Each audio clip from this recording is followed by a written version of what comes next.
नमस्कार, मैं अनुराधा माथुर इस बार आपके समक्ष कहानी लेकर उपस्थित हुई हूँ। यह कहानी माता शैलपुत्री की कहानी है। आशा है आपको मेरी यह कोशिश पसंद आएगी। यह कहानी आप बच्चों को धर्म व संस्कृति से जोड़ने के लिए अवश्य सुनाएं। पसंद आए तो लाइक, शेयर एंड सब्सक्राइब अवश्य करें। ओम देवी शैलपुत्रये नमः। ओम देवी शैलपुत्रये नमः। माँ दुर्गा के 9 रूपों की आराधना का पर्व नवरात्रि प्रारंभ हो चुका है।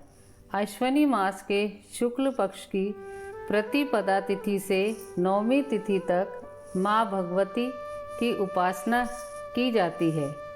इन 9 दिनों तक नवग्रहों की भी पूजा की जाए तो अनिष्ट प्रभाव शांत रहते हैं एवं रोग और शोक से मुक्ति मिलती है। नवरात्रि शब्द 9 की संख्या से बना है, जो कि एक रहस्यात्मक बोध कराता है। माना जाता है कि यह संख्या अखंड होती है और जिसका ब्रह्म स्वरूप कभी खंडित नहीं किया जा सकता। विभिन्न कामनाओं के लिए नवरात्रि में माँ दुर्गा के 9 स्वरूपों की आराधना की जाती है। माँ शैलपुत्री को नवरात्रि के पहले दिन पूजा जाता है। वे शुद्धता, समर्पण और धैर्य की प्रतीक हैं। वे वृषभ अर्थात बैल पर सवार होती हैं। उनके एक हाथ में त्रिशूल और दूसरे हाथ में कमल का फूल होता है। उनकी पूजा करने से साधक को शक्ति, शांति और संतुलन प्राप्त होता है। शिव पुराण के अनुसार माँ शैलपुत्री की कथा भगवान शिव और देवी सती के जीवन से जुड़ी हुई है। यहाँ माँ शैलपुत्री का वर्णन देवी सती के पुनर्जन्म के रूप में किया जाता है। यह कथा देवी सती के त्याग और उनके पुनः जन्म के साथ भगवान शिव से मिलन की कहानी है। शिव पुराण के अनुसार माँ शैलपुत्री की कथा कुछ इस प्रकार से है। देवी सती भगवान शिव की पहली पत्नी थी। देवी सती राजा दक्ष की पुत्री थी और उन्होंने भगवान शिव से विवाह किया था।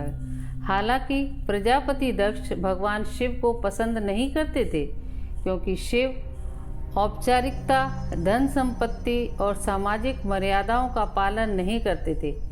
एक बार राजा दक्ष प्रजापति ने एक विशाल यज्ञ का आयोजन किया, जिसमें सभी देवताओं को बुलाया गया, लेकिन उन्होंने भगवान शिव को आमंत्रित नहीं किया।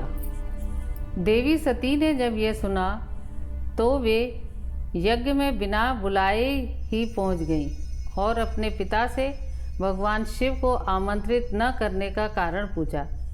प्रजापति दक्ष ने भगवान शिव के प्रति अपमानजनक शब्द कहे, जिसे सुनकर देवी सती बहुत क्रोधित और आहत हुए। उन्होंने अपने पति का अपमान सहन न करते हुए वहीं यज्ञ कुंड में कूदकर आत्मदाह कर लिया। देवी सती की मृत्यु से भगवान शिव को गहरा आघात पहुंचा। वे क्रोधित होकर संपूर्ण ब्रह्मांड में विचरण करने लगे और उन्होंने देवी सती के शरीर को गोद में उठाए रखा। इस कारण ब्रह्मांड में असंतुलन उत्पन्न हो गया। तब भगवान विष्णु ने अपने सुदर्शन चक्र से देवी सती के शरीर के 51 टुकड़े किए, जो धरती पर विभिन्न स्थानों पर गिरे और वे स्थान शक्ति पीठ कहलाए।